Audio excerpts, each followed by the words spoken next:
Yeah, I wasn't late. I was out front. For anybody who got here at 5 and checked in and tuned in at 5, I wasn't late. I was out front. Doing ball shit, damn it. It's like, nah, we doing interviews for Credible Messenger.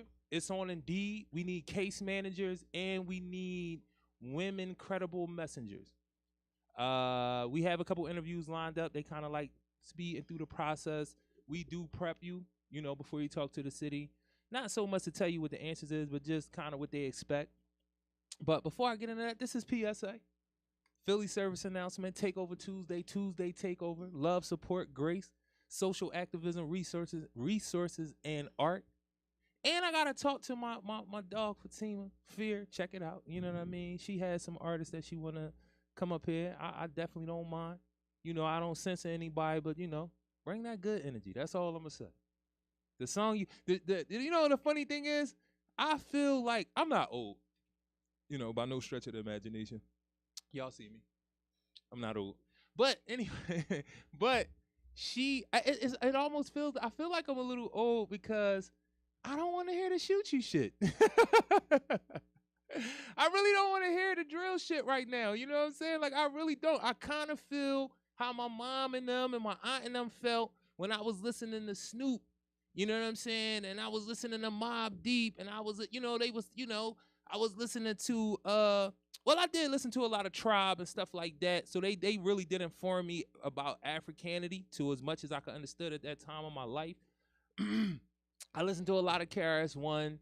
So I listened to it. For me, the 90s just seemed like it had more balance. That's all I'll say. Both things got promoted. As much as I love Tribe and I love Outkast, I loved Mobb Deep. And if you listen to Mobb Deep, they had some conscious shit in there. They had some 5% shit. Same thing with the Wu. One thing people don't understand, like the Wu talked about smoking woos and snorting cocaine, but then they talked 5% of stuff too that had a level of consciousness in it that we needed. Even at that age, I was able to understand those things. So then when I read certain books, I already kind of had it. Like, I remember I didn't know what an 85er was. You know what I'm saying? And it's a thing when they talk about 85% of the populace is dumb, deaf, and blind. And then once I start reading, Sheikh, Auntie Diop, Naeem Akbar, Hakeem Madabouti, Single, Obsolete, and Dangerous. Read that book, please. Then I start understanding what the 5%ers was talking about, what the Hebrew Israelites was talking about, what the Nation is Islam was talking about, what Black liberation theologists, Reverend Wright and those types were talking about. You know what I mean? And a lot of that was in my music. Nas talked about a lot of that. His pop is a beast to me. I don't know how, his pop ain't perfect. None of us are. But for his son to have that level of information, not saying his mom didn't give it to him too, but, his pop is a jazz man. You know what I mean? And jazz men normally are conscious. I'm just telling you what in my experience, what I've read. I'm not saying ain't nobody a Buckeye, because I'm sure some, I know some. We ain't going to get into the Buckeye thing today. But I just feel old because I don't want to hear the drill shit. I really don't want to hear about you shooting people. When at a time of my life, I still enjoy hip hop in all its forms. Like, so hearing drill music, because the funny thing is I just lied to y'all. It's not that I don't want to hear the shoot shit, because I listen to Benny the Butcher and Conway and them all day. That's my shit right now. 38 Special. Like, this what I listen to. My problem is, it feel like what I'm listening to is, it don't have no art in it no more. And I know we can have that conversation. All artists are not. I know who's promoting the artist that's not talking about nothing, or who don't really have that talent. You know what I'm saying? I know it's being promoted. I'm just saying, I definitely lied to y'all. I can listen to some shoot 'em up shit if it's artistically written. If they playing with the words in a way where I know it takes some level of intelligence to put these words and craft these stories in this way. So I just don't want to hear the newest rendition of what hip hop is. Maybe I just don't like that, because it just seemed like it's void of artistry. I remember listening to hip hop and breaking down the beat, listening to the violin, and like the RZA made you want to listen to a beat. Pete Rock made you want to listen to a beat and break it down with instruments are being used. Look at how they changed the beat on the break. Like, they made me, I don't feel like young people care about how the beat is made no more. I remember listening to lyrics and being like, oh shit. Before Jay started telling everybody what similes and double entendres and all of that was, I remember listening to this and hearing people play with the words like that. You know what I mean? And I just feel like I don't not like, because I like J. Cole. I like a lot of the new artists. Well, he ain't really that new no more though. You know what I'm saying? Kendrick ain't even really that new no more.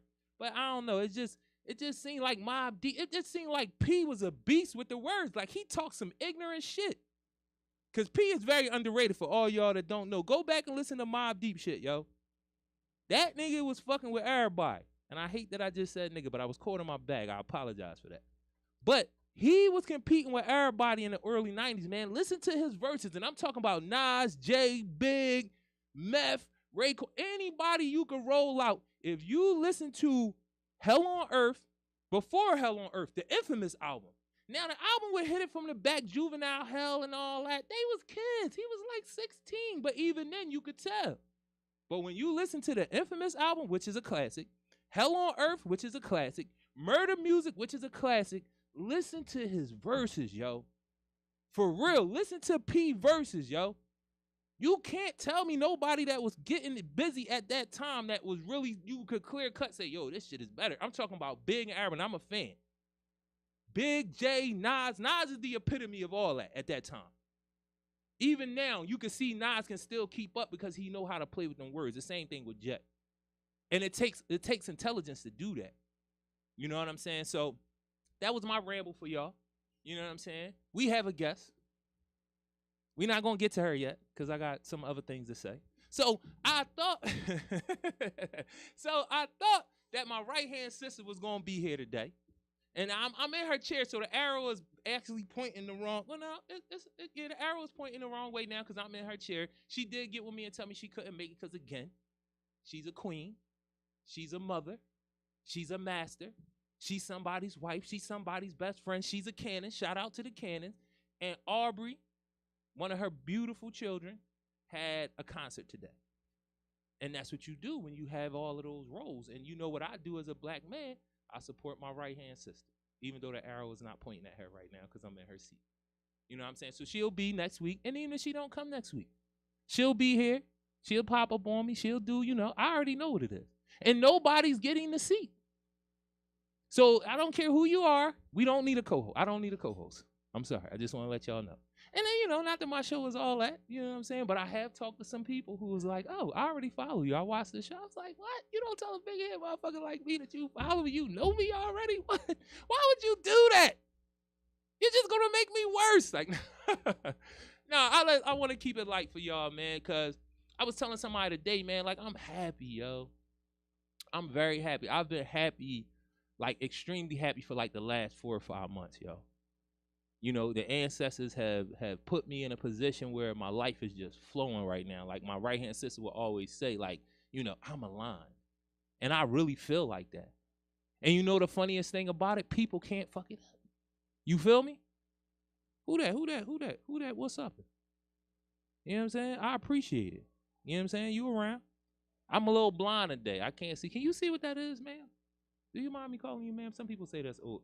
Can you pull the microphone to you? We're not going to be able to hear you. You talking about the actual person? Yeah, what do the names say? It says Diggs BTW7. I don't know who that is, but peace. What's up? I appreciate you checking in. Throw a question or two up there once we get into the meat and potatoes, as they say. So, so this young lady right here, she's a friend of the show. Y'all know I like to say that we have friends of the show. She is a returning guest. We starting to have a lot of returning guests. That must mean I've been doing this for a while.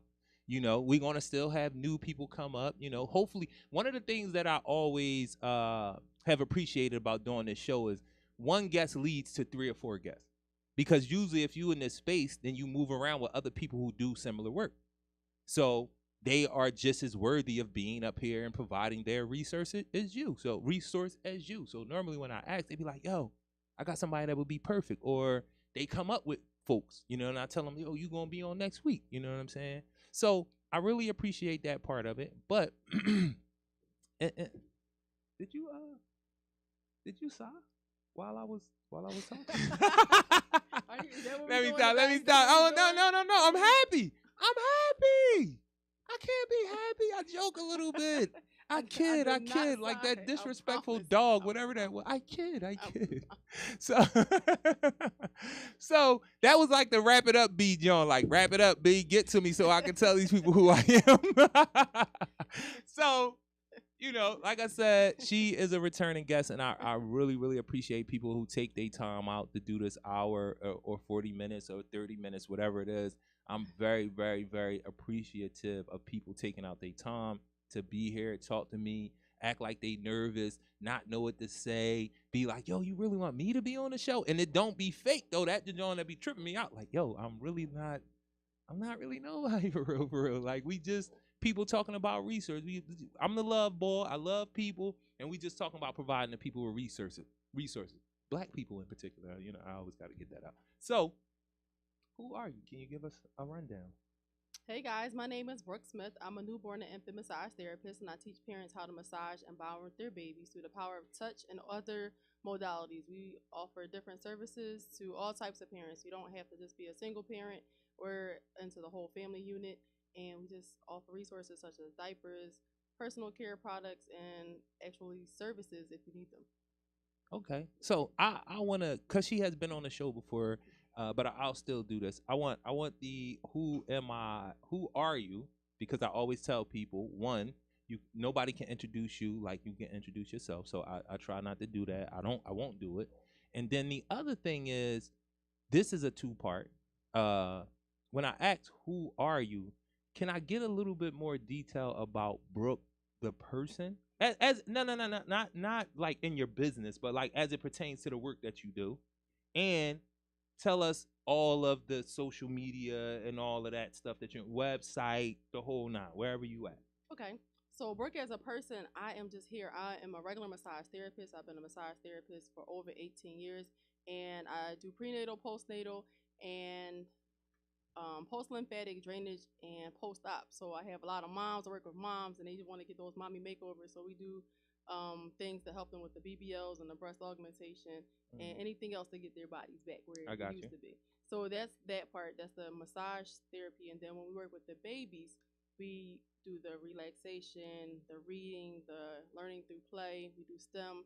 We do playing in the kitchen. Just so everything that we do is bonding. So whatever you do with your baby is something that we do for bonding. Right. So that's what Brooke does. I'm just all over the place with the babies. I love with the baby. So, babies. Baby everything. Yeah. But you do no. Before I get into that, because I'm gonna prep you for that, like the 501c that you got going on, so you can explain that a little bit more, or at least how. Matter of fact, no, I'm not gonna ask that. I'm gonna ask that question. What is the 501c? How did you come into doing it? Like, can you give us a little background of how? Because Baby Be Soothed, not Smooth, is the LLC. That's the for-profit. That's the contracts directly getting paid for the services that you provide. Yes. The nonprofit space, you kind of already do that, being the what are some of the like the things that they call you? They call me the baby lady, the baby John.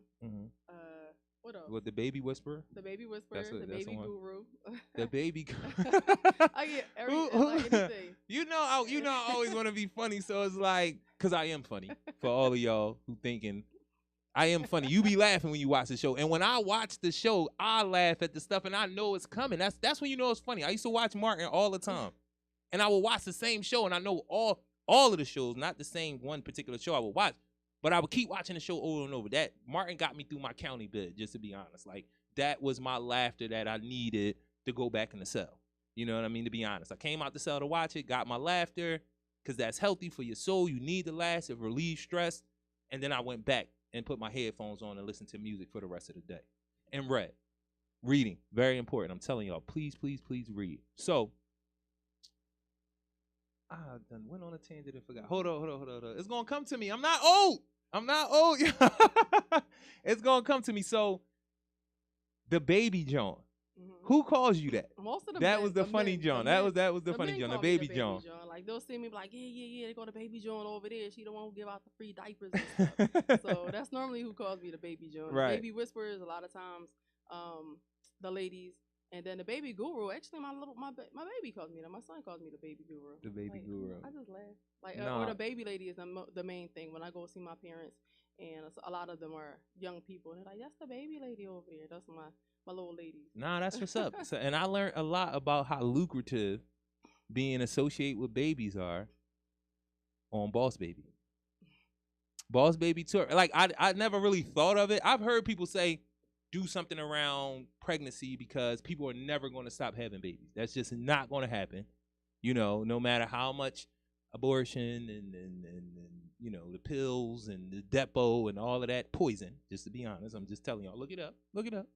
But people are never going to stop having babies. That's not going to happen, you know. So anything around babies would be lucrative. But one of the things that I learned on Boss Baby is the way that a lot of baby companies, whatever it is, the whole thing is they playing on a parent's fear.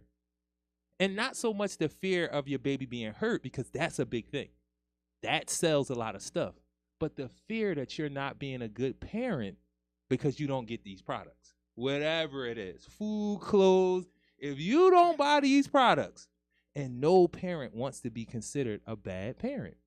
Even though I'm not going to go into that. That's another show.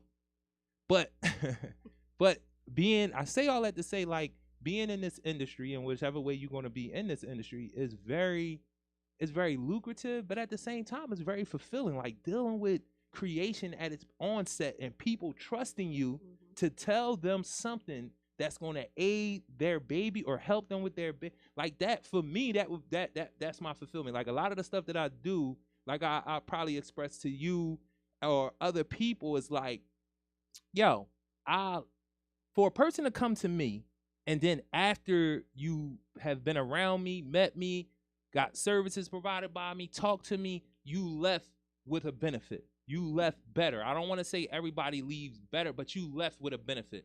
You were different from when you first met me until after, because I actually gave something, something of note, even in that moment, or something that will be long lasting. And that's the reason why a lot of people that I meet tend to be really good with me, want to come back and talk to me, want to come back and be around me in a lot of different capacities. And I appreciate that. I appreciate that I have that about myself. So, and that's what I love. That's one of the most fulfilling things, that a person could look back and be like, yo, if it wasn't for you, X, Y, Z, this. So you're getting that every time you do anything around somebody's child. Like, how do that feel? It feels really good, especially when you have like, you might have given mom prenatal massages, and then she has the baby, and then now the baby's like 7 or 8, and you're like, yo, you're not a baby anymore, but you're still one of my baby bees. So it's super sweet, and they come back, and they're like, I still do the massage techniques, or we still do these techniques that you taught me, or now they're on the next baby, and they're like, oh, you know you got me the next time. I'm like, okay, I got you. So, like, they're ready, or they'll tell their friends, like, oh, this is the baby lady I was telling you about.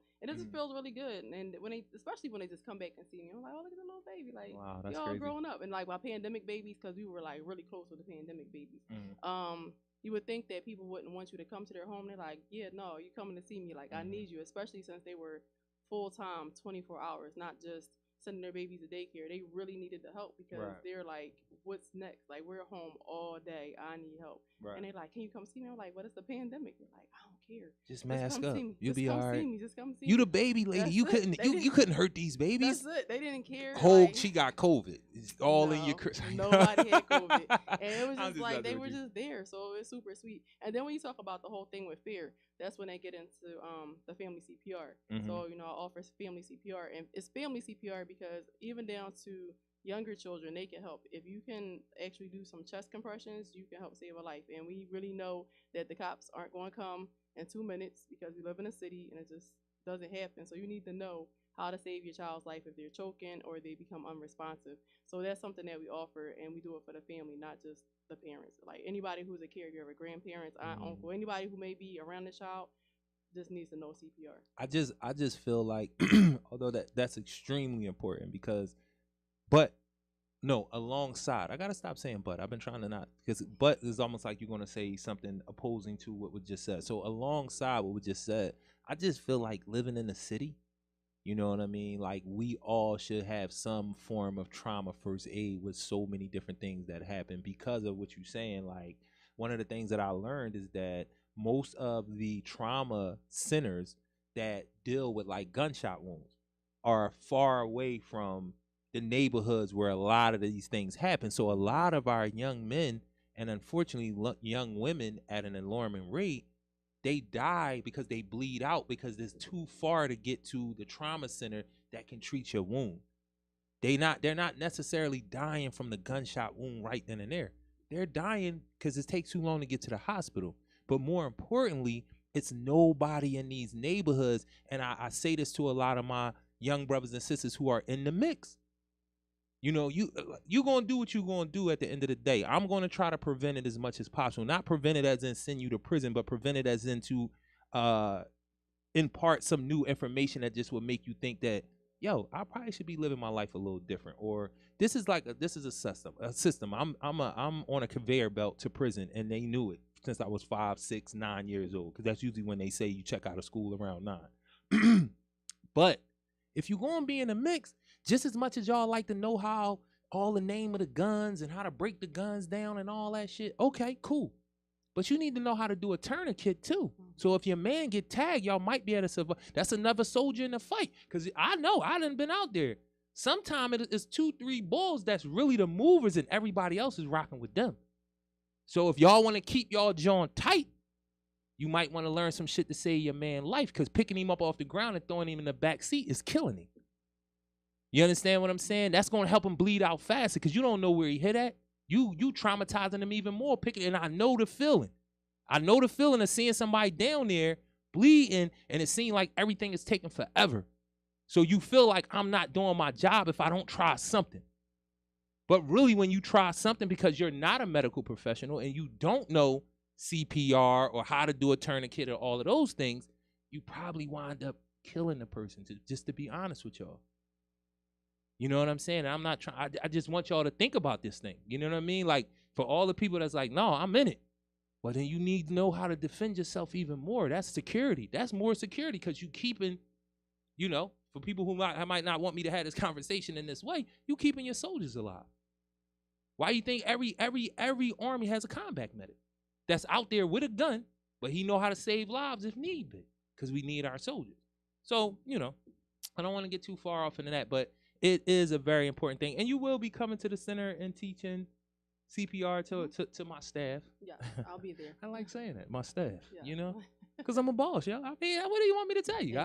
You know, it is what it is. I'm a good dude, though. I'm not on that time. I'm not on that time. But the other thing I wanted to ask about is, you said about doing CPR. What about, are you a doula? Because I heard you say I'm not a doula, but I have a large network of doulas, and I Okay. definitely believe that we need advocates in the delivery room with all of our moms, period. Like, a lot of the times people say we can't afford them and things like that, but they have programs where you can actually get a doula for free or low cost Oh, because you need to have someone in there who can advocate for you when you're not in your right mind, when you're in a lot of pain or you just don't know the next decision to make. This person can, they're not in pain. They can help you clearly walk through the steps of something that is really life altering, because you know everything that you do during this process is definitely a risk. And a lot of times they just pushing these C-sections where your doula might say, hey, you know, you're doing fine, just, you know, relax, and we can make some other choices. So you do need to have an advocate. So I'm not a doula, but at the same time I do have a large network of doulas that, you know, if anybody needs one, I got you. nah, I feel that because I'm real big on, you know, the advocacy. Like we do need advocates. You do, and I go from my own personal experience with being in the court, you know, being in the criminal justice system. Like me now, I can be an advocate for little brothers and sisters who find themselves in those spaces because I truly understand how the game is being played. Just to call it exactly what it is. You taking deals that you probably shouldn't take. You going to trial when you probably shouldn't go to trial. You not understanding Latin. You don't know what these words mean, like mens rea and non pros and forma pulpus. You don't know what none of this stuff means. And even if a person is not a lawyer, they can explain some of these things to you. They can be there and you can bounce it. Because one of the most damning things is the people that love you having to trust this lawyer because they really don't understand. And this lawyer, for the most part, don't mean you well. He might be in a position to like sell you up the river for one of his bigger cases. That's why they can tell you, listen, if you give me 100,000, you'll beat this murder. How can you tell me this with certainty? And that's really how they be talking to you. You come up with that check, I can get you out of here. And you only could tell me that if you if you already done made some deals with the devil, so to speak. So I feel the same way in the hospital. Because a lot of times, unfortunately, the hospital is a business. Yeah. It's a business. Yes. You know, sickness is a business. Each bed is money. Right. And so the longer you're in it, the less money we're making because you're still in it. So we need a fresh person to come on in. So it's time for you to go. That's why the C-section is such a big thing. And they don't even keep you that long after the C-section. Like, you just open my entire body and you're like, yeah, 2 days. And that's it. It's like how I had major surgery. Because there's no such thing. There's no such thing as minor surgery. Right. Don't believe a doctor, a nurse, or anybody. There's no such thing as routine surgery. It's surgery that we've done, but it's not routine. Nothing about it. Because I got to put you to sleep. That can end bad. You know, and I'm not trying to scare people away from the hospital. I'm just saying advocacy is very important. Be mindful. And it does go back to what I was saying last week about the revolutionary thing for me would just be black people being black in whatever space that they're in. So if you're a black nurse and you know some of these things and you see how things go, you don't gotta be with your picket sign or stand on. If you don't have to do this. If you wanted to, it would help because people would know what the inside thing is and they know what to expect. But just when you're in that space, don't allow our people to get treated. So don't you treat them a certain way based on what that system is, and don't allow them to be treated. Even if it's one of those things where you just slide in the room and be like, yo, that right there, you don't want that. So when they come in here and ask you, that's an emergency situation, you don't need to do that. People will rock with that, yo. People will rock with that. You know what I'm saying? So I'm really, really big with the advocacy part of it. And I think that's dope that you push that, you promote that in a big way, because a lot of people don't even say it. Like, they don't look at a doula. They look at a doula as just a job of somebody just working with you through your pregnancy. But you saying advocacy is more up along the lines of what we do. Right. And for me, that's a more important thing, because the doula is really like, no, I know what's going on. So y'all not gonna be able to. And now this is not just my patient. Like, doulas don't really treat you like a patient. You know what I mean? From what I know, doulas that I've talked to, it's like they kind of get in and like, I'm family now. You know what I'm saying? And it's a loving thing, and they're giving you everything that you need. They're being patient with you. They know the laws. They know your rights, and that's something else that they don't want you to really know. They don't want you to know your rights. So they're there like, no, this is not what we're doing. She doesn't have to. Like, oh, epidural, let's do it. You don't have to. You don't have to do this. And there's like, even as far as being able to get up, like just laying in the bed the whole time. Right. No, like, we're going to get up, we're going to use a ball, we're going to walk, we're going to do things. Oh, it's not safe. For who? Like, if you're telling me we're not dilated all the way, why can't we get up? So they help you to get through certain things like that. And even as far as decisions afterwards, like when it comes to breastfeeding and things like that, the hospital was one of the first things that give you formula. I did all of this, and I went natural, and now you're going to get my baby formula. For what? Right. So I made the choice, and they overtalk you. We're going to take them away and do what? Like, no, you can leave them right here. You don't have to let your baby go. They can do everything they need to do bedside. But most people just don't know that, and they don't push for it. So. And one of the things that I'm not saying every doula is like African centered, but I don't know. Every doula that I ever met, and I probably met, I want to say like 5. That's probably not a lot, but all black women. And they all had a certain consciousness about them. You know what I'm saying? That will make them want to inform themselves about the laws and how black women are being treated. Because I want to put that out there as, yo, black women, more education, insurance, higher level of intelligence like college grads, because this is how they do this thing. You know what I mean? They still get worse care than poor white women on public assistance. So if you don't feel like you need an advocate, that's to tell you that you need one. So if that woman can't get proper care in the hospital and she's more affluent, more educated, and has insurance, then what do you think is happening to our babies who are in the hospital by themselves, no advocate, not enough education, maybe educated, not enough education, don't really have that level of money, and definitely don't have insurance or on public insurance? So what do you think happens to that black woman if the black woman I just explained is getting worse care than poor white women. But don't forget, I have teenage parents too. So if you're a teenage parent, like dad might be in a room, but nobody's respecting you because you're young people. Right. So it doesn't matter. Like, oh, you're just kids. You don't know. Right. I'll tell you what you need to do because you guys are kids. And it's like, so they definitely need an advocate because they don't know. Right. And to have those two together, because they're trying to be these parents, and they're getting walked all over just because of their age. And I could speak to that because going through the pregnancy with my daughter's mom is like, I'm not no young dude. I know they were sure they wasn't seeing a young dude, and then once I started talking, they knew that I wasn't somebody that just didn't know, and they still were trying. They still have this look about the man, like he don't know, or he not gonna care, or he just gonna sit here and not pay attention, or they probably not together anyway, so I can go straight at her and act like he not sitting there. And that's what really was happening when they kept asking her from the first week. And I tell this story all the time because I be wanting it to sink in. From the first week, the woman is having her first child. Why every time we go to these appointments, you keep asking her, so what are you gonna do for birth control after you have the baby? Like, what type of question is that? And this woman is having her first child.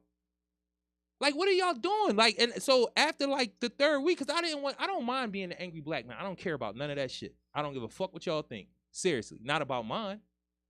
But I don't want the tension to be so high because we got to because my daughter's mom was a high-risk pregnancy. So we got to come back here every Tuesday. So I don't want to create this climate where it's like every time we go in here, it's adversarial. We know he going to come in here with that energy. So I have a way of being able to like try to talk to people and be assertive without being demonstrative. But I had to get to this point where I was like, listen, until after she have this baby, I would greatly appreciate if y'all don't ask her that question no more. And y'all don't know if me and her is together or not, so don't assume that we not if I'm here every week. So stop looking at her like you don't see me when you talking. If you need to talk, look in the middle of us, look in the middle of us. I need you to engage both of us. And this is what I told him. When you talking to her, you engage both of us because I'm here every week. I'm not going nowhere. And I was there every week. So I need y'all to do this when you talking. Even if you pump faking. Because you're not going to act like I'm not here. And you're not going to feed that because that's something else that I feel like it feeds it in the woman. Like, it further promotes the whole idea of, at some point, girl, you're going to be here by yourself. And you start acting on that. Because that is something that really does happen. You know what I mean? Yeah. So the advocate thing is, even when you go to appointments and they ask dad to step out, why? Like, why are you getting undressed? How you think I got here? Like, we was undressed when this happened. So why you gotta step out while I'm getting undressed? Like, I don't understand. But like, why would he have to step out so you can ask me questions such as, is he abusing you and certain things like that? Right. I get it. They want to ask those questions. Are you safe and all that? Right. But we don't have to do it every week. And you don't need to step out every week. And that's something that I said, and to my daughter's mom credit, that's something she was like, what? Like, what is he leaving the room for? You know, and at the time we were still together. So it was like, what? Like, even she was like annoyed. And it was like at first, because sometimes you have these situations where you as the woman may be up on a little bit more information than me, or a lot. You know what I'm saying? And that becomes a conflict because you got to like bring me up and I'm not asking questions, or I'm asking questions, but they not, I'm not gonna say they dumb questions but it's like off of what we really, or you're trying to ask questions, but you're not informed. Right. So we are, or I'm more informed. Right. And it's really a conflict because you're the one with the baby inside you. Right. So when I'm trying to say, listen, nah, they don't really, you're really like, you ain't got no baby. You ain't having no baby. You ever had a baby? You know what I'm saying? Yeah. So we got to be mindful of that, and that's another reason why we be needing an advocate, kind of be mediator a little time. Yeah, like, and they get to go to the appointments. It's not just at the birth, because you don't want to just have them show up at the birth. No, we go to all of the appointments. So, like, the thing, like I'm saying, it's real cute in the beginning. We're like, oh, can you step out? Like, you know, week 1, month 2. That's cute. I can get undressed by myself, but, like, 8th month, like, where you going? Like, you gotta get these shoes off. Like, what are you stepping out for? Like, no, come back. It's not even a question. Like, where why were you going? Right. Like, no, come back. We gotta get undressed. We gotta do this. So it's bothersome, and it's like it's almost like the divide. It's like let's do the separate thing, and it's like, why? Especially if they're not asking any questions, because sometimes they'll go ahead and conduct everything, act like they forgot to bring you back. Right. You didn't forget. You knew you putting him out. So what you putting him out for? Nah, Why that's you real. doing all of this? Like, no. So there's no point in you even leaving. Like But most I people just wasn't don't playing know with that. him. Most people I just wasn't don't playing. know. I was prepared for it. Yeah, they say you can go to the waiting room. We'll call you. Oh, No. then she come out all dressed. You like, you done? Yeah. No, I think to be honest, 100%, I think that happened one time where I stepped out, and I'm sitting in the waiting room, and then I'm thinking I'm going back in, and she come back out with her clothes on. I'm like, yo, what happened? And she started explaining it to me. I was like, I ain't even say nothing to her. I was like, nah. But then the next time when they tried to do it, she was the one that was like, what are we doing? Because I guess she like picked up on my body language from that time, and I feel like she felt, and I think a lot of women feel like this, like, I feel unprotected in here. Like, if he's been there with me all the time, no matter what he know, if he ain't saying nothing, just his presence, especially if y'all still together. Protection and support. Right. The support as in, like, if they say something or if something comes up, like, I can just look over at you and you look at me, and I know, like, we got this connection. Like, you got me. Like, you know what's getting ready to happen. You know how I'm feeling. I'm looking at you like, you know, like, but if you're not there, you know, in a waiting room, I have to feel all this. So while your little baby is cooking, like, we get anxiety and everything else because that one person that we need to be there isn't there. So. Please explain that to me about the cooking thing. Nah, seriously, like, because I know what you're talking about. You know what I mean? One of the things that I talked about a lot was, and I have to be better. I have been better. It's like, I know that everything that you do goes into that baby. Right. Every time you yell, every time y'all fight, every time it's too much, it's commotion around.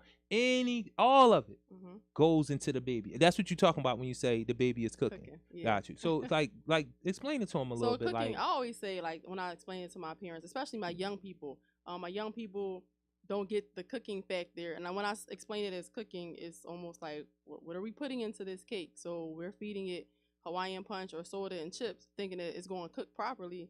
Probably not. It needs some better nutrients in order to be exactly what we think it's going to be. And the other thing they don't understand is that the baby's going to survive. So whatever it needs, such as like calcium and things like that, it's going to come from your bones and your teeth. So you're not understanding why your body is changing, your hair is falling out and all this, because you're not putting everything you need in your body to sustain what's happening. Right.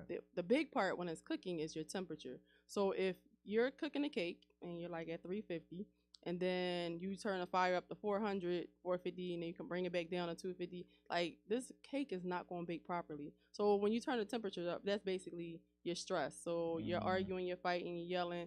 Whatever's happening around you, maybe it could be money. It doesn't have to be, like, so drastic. It could be just, like, not having enough resources and things like that, and then you're stressed out.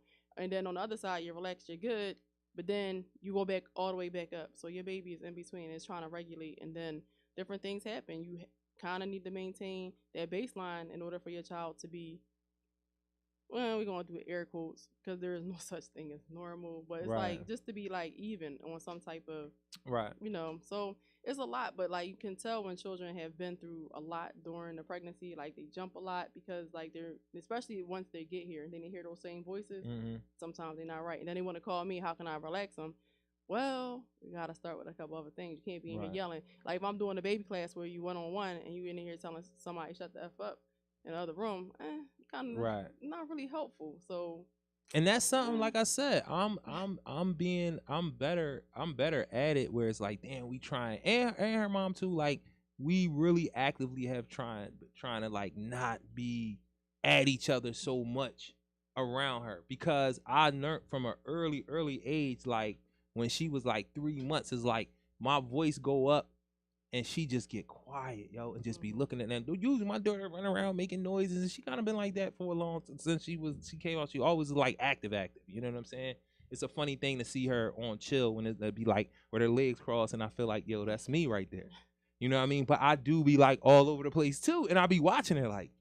And somebody said something to me, and they said something about their child. They was like, my child move like this because I move like this. And I kind of felt like when they said that, it was like a realization. I could be wrong, you know, but I feel like it was a realization, like, damn, I do. The reason why is because I'm like this. You know what I'm saying? Like, it's kind of like, I do remember and I watched the shows over, so I do remember we was talking about me being in the car a lot with my daughter.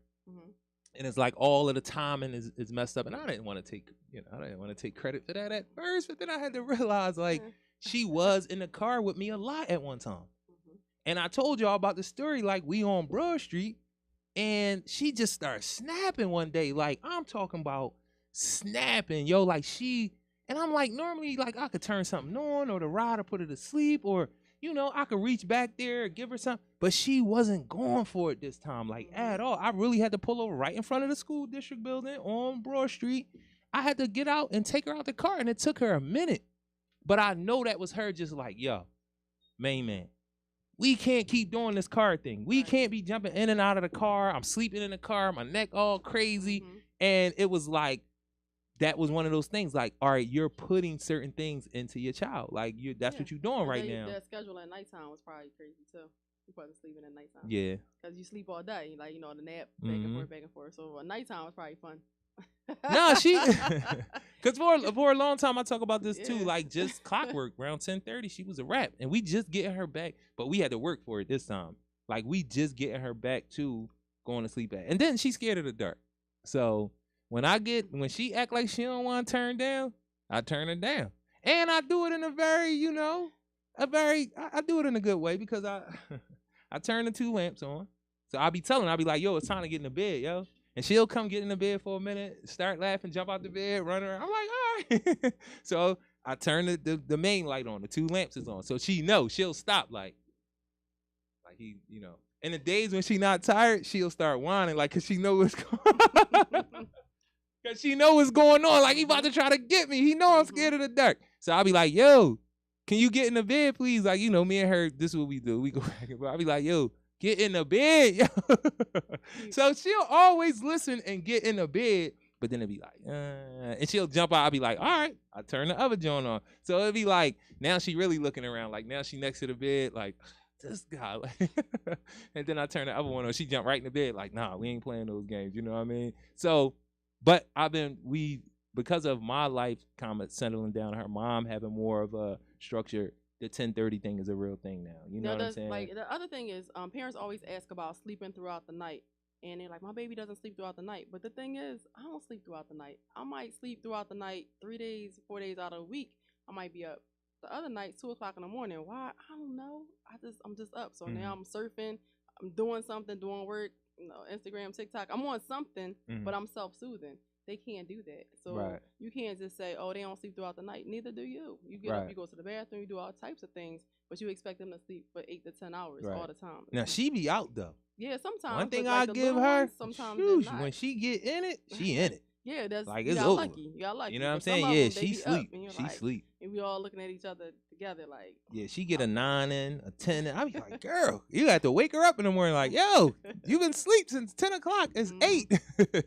But the thing that I wanna know is like, how does being in, and how long? I want to know the process about the 501c, like the nonprofit. So I want to know the name. I want to know how long you've been doing it. What was your process? Like, give me that. The process, I don't know. The hardest part for me was the name. That was crazy. Like, I took a long time with the name. But for me, I started with that process because of the pandemic. During the pandemic, so many people called me. Can you help me with diapers? Can you help me with formula?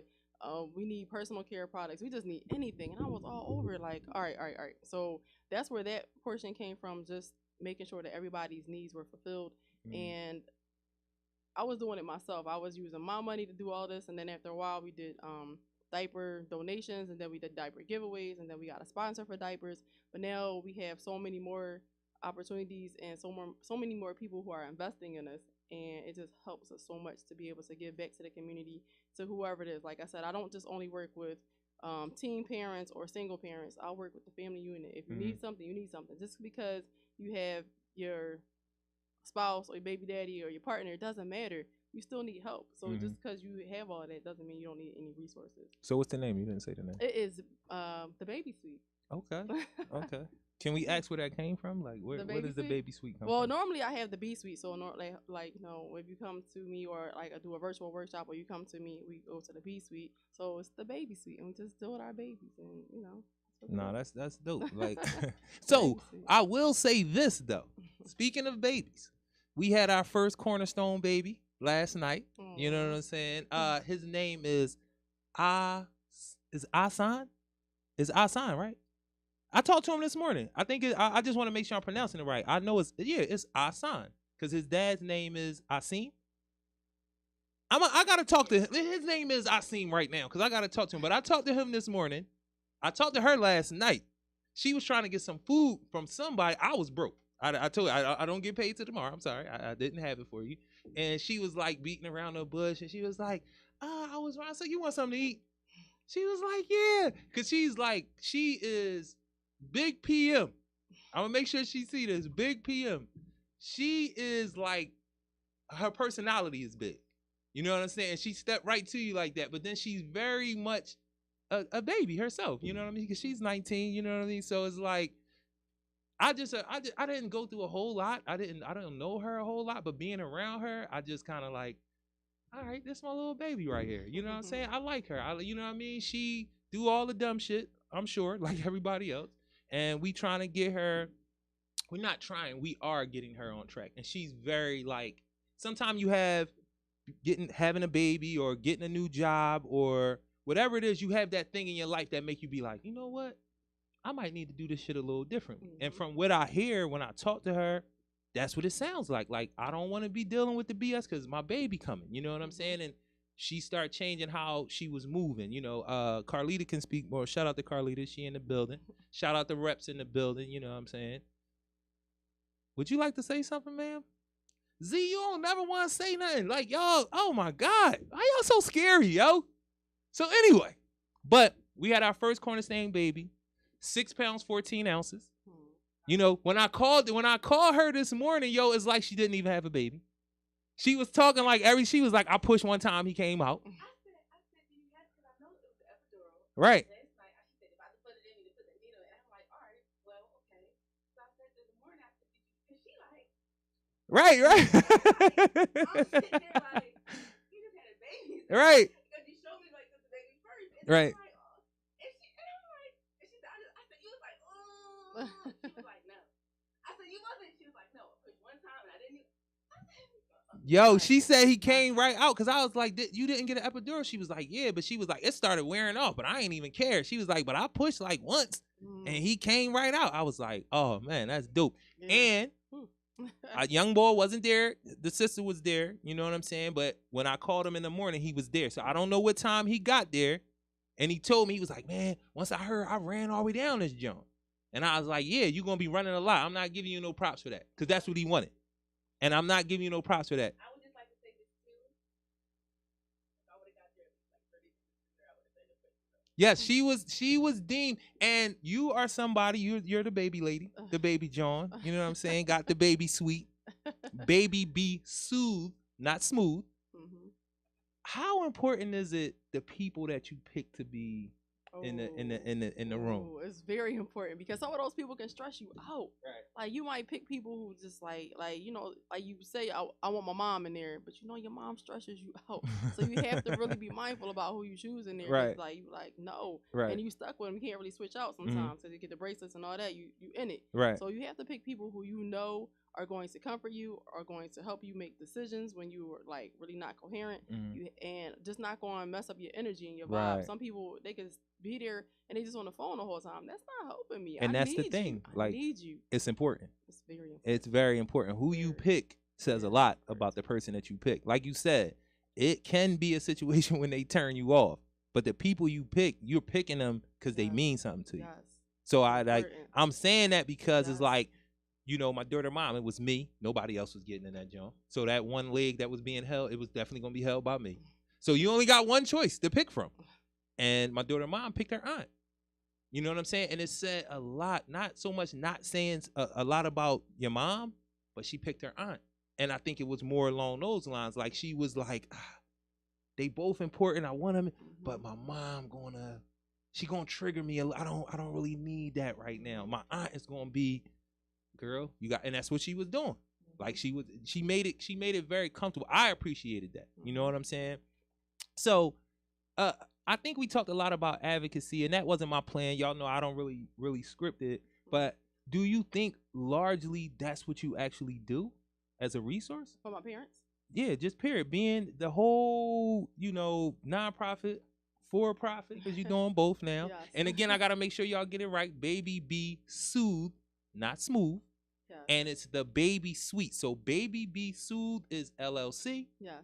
The 501c is the Baby Suite. Yes. So do you feel like most of what you do, because I think it is, but what do you think? Do you think that it is mainly advocacy? Most of it. Yeah. Right. Because I'm here for everybody. Like, it doesn't matter. If you're a parent or a caregiver, I'm here for you. So it's not just, moms and dads. We have I call them instant parents. We talked about that before. Like when you have someone might pass away, or you just find yourself in a parental role and you didn't have any children. Now all of a sudden you got these kids and you're like, tell me more. Like, I got a little baby. Cornerstone does that. And you're like, tell me more. So like, I'm here for everybody. So you don't actually have to be a biological parent. You could just be that person in a role that's being a caregiver.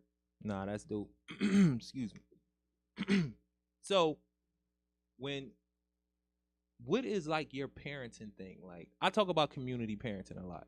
Like you just said, like that for me, that's community parenting. Like somebody passed away, that's the role supposed to be. For all of y'all who don't really know what a godparent is, that's really what officially a godparent is supposed to be. Like, this is something that's really supposed to be planned out. That, and the way they did it from like I would say like a Christian standpoint, only that at one time the godparents were supposed to be like a couple. Right. It wasn't really like you picked the mom, I picked it. No, it was supposed to be another couple that if something happened to you or y'all, that couple would be able to take over. Right. So then it started changing a little bit, and it was more like the mom picked somebody and the dad picked somebody. Then it got to that point, unfortunately, where the mom was just picking everybody because she was by herself. So she had to figure out people in her life that if something was to happen to her. And then the role even changed even more, and we not waiting for death. If you a godparent, you need to be involved. You're in it. You're in it. You know what I'm saying? You need. From the beginning, you bring gifts. You bring everything. Like, you picking them up from school. You in it. Right. Like, you in it. Like, you like, oh, I bought a baby, huh? Right. Yeah, you in it. So I know you do parenting classes. I do. Right. Yes. And so how do you, like I said, community parent, I don't think people always think about what parenting's supposed to look like all the time, but just me saying that, where I want to lean more towards community parent. I don't believe in one parent, two parent home. I don't believe, I've been saying a lot lately, you need two and a possible. An aunt, a grandmama, a grandfather, a friend, somebody that's involved to help. You know what I'm saying? And for me, that's community parent. And then it could just outgrow to the village, what a lot of people say. But how do you look at parenting when you do your parenting classes? Like, what are you trying to impart? You know what I mean? Like I said, for everybody who is in the direct care of this baby, so your aunts, your uncles, anybody who is there. Sometimes you have little nieces that might be around the baby. Everybody needs to be a part of it, and let's know a little bit about infant massage. Everybody has their thing. I call it a thing. So your mom might call the baby one thing, like, hey, little man, or whatever. And then, the little niece might call him, what's up, boo-boo? Like, whatever. Everybody has a little thing for the same baby. One baby, 10 names. And they know all their names. And it's super cute. So then you have the little thing.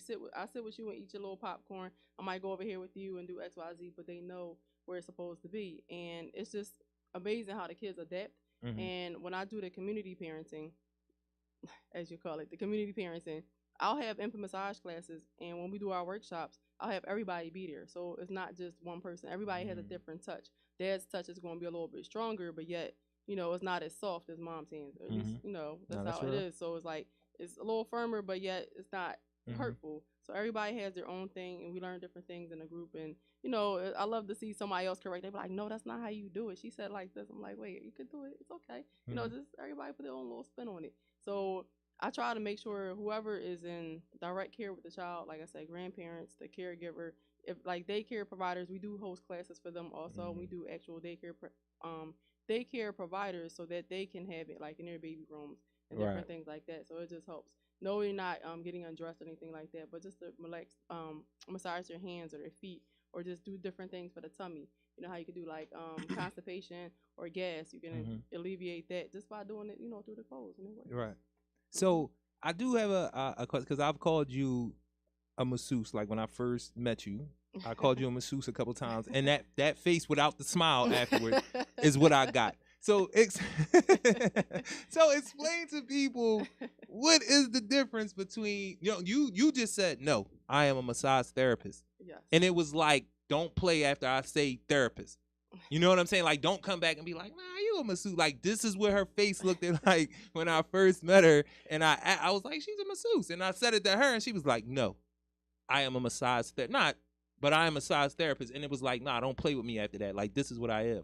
So, what you laughing about? Because you know I play too much sometimes. Yes. So tell us what the difference. Correct all of us, please. A masseuse is someone who offers massage, and most of the time they are not licensed to do so. So they know the skill, they can do all types of things, but they are not licensed by the board to do so. Right. A massage therapist has taken the class, has studied, taken the boards, and they are licensed to do so. They know the rules, the all the parameters around it. We know the muscles, the bones, the joints, the anything you could think of. Right. We got it. Now, somebody else might just be really good at massaging people. That's nice, but that's not a massage. That's not official. You're not certified. Yeah, you and know then what I'm saying? we just had to put regulations on it because sometimes people being inappropriate. So now we got a board. I don't. You don't have to do it. You don't. Y'all know y'all can put two and two together. Why you won't let me do it? You don't have to do it. People are being inappropriate. So I'm gonna leave, but I'm gonna get back to the serious part about it. Like, so the thing for me is always you're a massage therapist, but what you do with babies is another thing. Is that an addition to? Yes, it's separate. So you can get certified in both. Yeah. Mm-hmm. Can you teach it? Yes. Yep. I can teach you, or I can certify you to become an infant massage therapist. So you'll be able to have mommy and me or baby and me classes and just do different things. And a lot of my doulas and healthcare workers, they use that for their continuing ed, so that they can have these different things. And like I said, for my doulas, they definitely use that after the skin to skin contact. Right after they have the babies, they do their infant massage. They just teach it to the parents. So so of course everything for me is come on down and teach it, because I think massage therapy is very important when we talk about self-care. And self-care is a big thing for just all of us to decompress, because especially if you're a Philadelphia, you live in, it's high tension. Like, I just want to take people on trips to other places in this country and see that black people don't, every place where it's black people at, and a lot of the same things happen, but it's just not that high tension like it is in Philadelphia. And I do think some of y'all motherfuckers need a massage. If you can get a good massage, the fighting the car driving might not be so crazy. Weed is not the only thing that can calm your ass down. And I don't even know if the weed is calming us down at this point. Like, it might be agitating us a little bit more, because you smoke and then you want to smoke more, and then you're agitated because you can't afford to smoke, because this is the poorest big city in the country. I want y'all to remember that when y'all look around our city and see what we see. So, massage therapy, and then I always got to tie things into restorative justice. So I think that would be that's restorative. Massage therapy, especially baby I'm about to say masseuse, my bad. My fault. I was about to say baby masseuse. It's like, nah, but I think that's restorative, because we talked about before the whole reentry aspect of it. Because another thing we talked about on the show was like me as a father feeling like I was more like not caring, but what is the word? I couldn't even remember the word then. I remember looking at the show and I couldn't remember what the word was. Like affectionate, affectionate. Not being as affectionate as in my brain, in my mind, I think I am. I think I'm a very affectionate person, a very caring person. But the actual physical thing of being affectionate, and I think being infant massage therapist, that's how you say it? Yes. That's a very restorative thing. That's a re-entry thing for parents coming home to kind of get them. But the question that I have about that is would it just be babies? Like, is it like an age range for you to be able to show these parents how to like reconnect with their children? Once you start, like, my children are old and they're like big. My kids are big, and they still. First of all, let's start with this. So there's no age for it, and no matter when you start, it's something nice. So if you went and got a massage, you're not gonna say I'm too old for a massage. You're gonna be like, oh, this one was nice. So as a little baby, like, it doesn't matter when you start. But once you start and you're doing these massages, you're talking to your children, you're looking at them, you like giving them like all this love, and you say you're handsome, you're beautiful, I love you, you're talented, you're smart, you can do anything. So you're just giving them all these affirmations and all this positive energy. while you're massaging them. And then as time goes on, it could be something when you come home from school, you decompress and be like, let me rub your little feet, come here. Or you like rub your little hands instead of watching TV. How was your day today? And they like, oh, it was good, and you do it and everything. But then like if they stop talking, you stop massaging, they're like, why'd you stop? Why'd you stop? And you're like, oh, all right. So we keep talking and talking. And then as they get older, they come home and they drop the book bag like, all right, it's time to get this massage. Like, guess what happened at school today? You're like, tell me. And now they want to talk about it because this is our thing. This is something we've been doing. So even if it's bad, they're willing to talk to you because we've always been in this intimate space. Versus when you're in trouble and they like, come here, look at me in my eyes. You're like, well, we don't normally do this. So why I come over here Right. now? So now we're used to it, and they'll talk to you about things, and they'll talk to you about their friends and what their friends are doing, even though they might be their friends. But Right. you're getting all this information, and even as they get older, like my son, he's big, and he like got really big feet, and he'll still come to me like, "Mom, you gonna do my feet?" like, come on, I love you, but like, but I'll do it, and he'll start talking. He'll open up, and he's 17, and he'll start talking to me about anything. So just to have that connection from the beginning is an amazing thing. Yeah, that and I think about our children when they coming from school, and it's like, school is different. It's the same in a lot of ways, but school is very different, and our children are heaped with a lot of things that they probably shouldn't have to think about. And coming home to a massage, that might listen. That might change some things with some kids. Like if you could sit them down, and I know some children in particular, you know what I'm saying, that might need a little neck joint going on. Like you need to calm down. So what is going on here? What is your thing? So I'm gonna and my baby, cause that little girl. And then I think for me, I would like to learn some things because I do rub her feet, I rub her hands and all that, but I'm not a massage therapist. I was about to say it again. Maybe I am a masseuse and you're a massage therapist. But I do see where that would work for Suhana. You know what I'm saying? And my daughter is autistic. So I think that it would really work for her from the same point of like getting her centered sometime where she be like kind of moving all over the place, and it's like, all right, you need to, you know what I mean? So I think sometimes she would probably come to you once she realizes what it is. She'll right. like, oh, come on, do that thing, like just to relax because they know like their comfort. But do you is it like a certain thing you do for children who are autistic or have developmental delays or so forth? It's a lot of the same techniques, but then we're really mindful of sensory. So when we do have those workshops, they're quiet, the lights aren't as bright, and it may not be as many people, and we want to make sure that everybody is understanding. So it's not like we wouldn't mix everybody together. Right. It would only be those children so that everybody can feel comfortable because nobody wants someone else looking at their child differently. Like, right. Everybody in this space knows exactly how it feels to have a child who's autistic, and at any moment anything can go down, and we don't know what happens. So like just to have them with somebody else and like, what's going on? Like, it's not what we're doing. So we just keep everybody together so that everybody feels comfortable in this space. Right. So I always take up more time. You know what I'm saying? The brother always shows me the love, so I always gotta let y'all know that that's what it is. He always, he's just a good dude, man, and I always appreciate it. And I'm not one of those people that's above showing people like, damn, I appreciate the love. So Tug, I always appreciate you giving me these extra minutes. And I really wasn't late today. I was on. Yeah, I wasn't. What you turned your head like that for, Carlita? So that everybody can know who I'm talking to.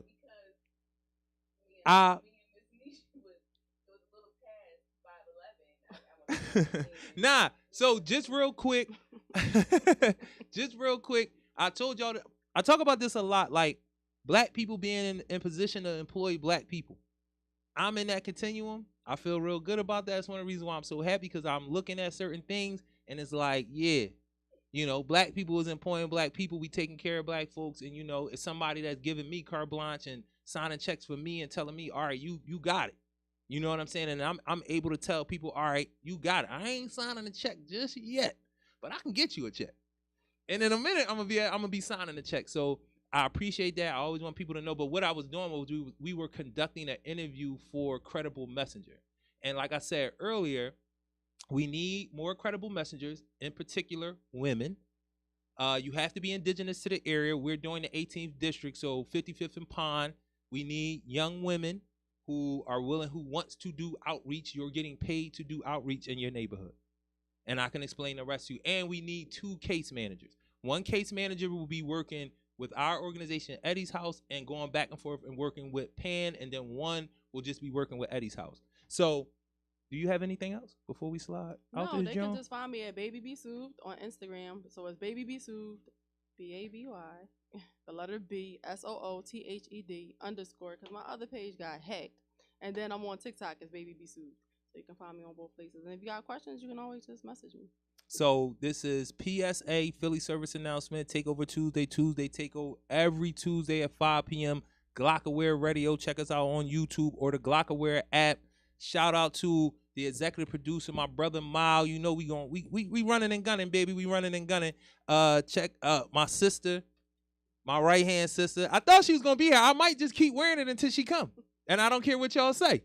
But she is a master. She is a queen. She my dog. She my sis. She is Aquarius. Her birthday was February 11th. So we still celebrating. I don't care what they talking about, yo. I'm still doing my ones and twos, y'all. I ain't treating my body like I treated it last year. Go back and look. I'm a little smaller and everything. I did some amazing dumb shit to my body, but I had a good time. I'm just going to tell you, I had a good time. But again, PSA, Philly service announcement. I am the assist. Shout out to Took. I appreciate you, brother. Shout out to Baby B Soothe, massage therapist, and the baby suite. Yes. That shit sound good, y'all. I might need to be on her TikTok saying that. So anyway, that's what we doing out here. I'm out, y'all. Appreciate y'all.